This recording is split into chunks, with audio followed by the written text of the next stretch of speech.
पर्यटनासाठी प्रसिद्ध असलेलं आणि निसर्गाच्या कुशीत वसलेलं महाबळेश्वर. पण याच महाबळेश्वरमध्ये एका पर्यटकासोबत असं काही घडलं ज्यामुळे संपूर्ण महाराष्ट्र हादरलं आहे. रात्रीच्या अंधारात एका 25 वर्ष वयाच्या तरुणाची केवळ एका संशयावरून काठ्या आणि दगडांनी ठेचून निगरून हत्या करण्यात आली आहे. पुणे जिल्ह्यातील भिगवण येथील अक्षय रमेश जाधव हा 25 वर्षाचा तरुण आपल्या मित्रांसोबत महाबळेश्वर पाचगणी परिसरात पर्यटनासाठी आला होता. हे सर्व मित्र भोसे गावच्या हद्दीत असलेल्या अतिथी व्हिला हॉटेलमध्ये मुक्कामास होते. 8 जुलैच्या रात्री अक्षयने जास्त मद्यप्राशन केल्यामुळे मित्रांनी त्याला खोलीत झोपवलं आणि बाहेरून कडी लावून ते स्वतः हॉटेलच्या टेरेसवर गेले. पण थोड्याच वेळात अक्षय खोलीतून गायब झाला.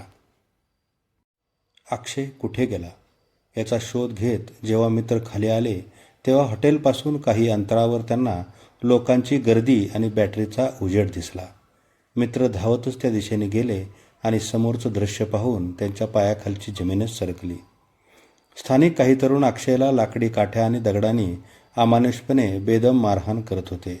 आरोपीच्या घरात डोकावल्याचा म्हणजेच पाहिल्याचा संशय या स्थानिकांना आला होता आणि याच एका क्षुल्लक संशयावरून त्यांनी कायदा हातात घेत अक्षयवर जीवघेणा हल्ला चढवला.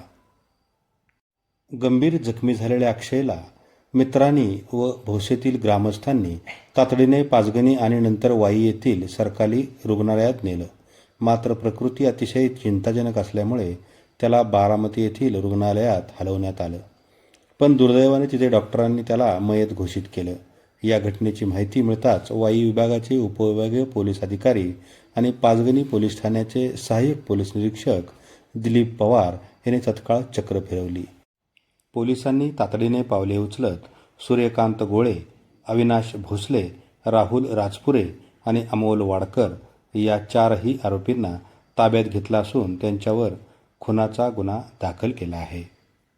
एका पर्यटकाची अशा प्रकारे केवळ संशयावरून हत्या झाल्याने पर्यटन क्षेत्रात मोठी खळबळ उडाली आहे.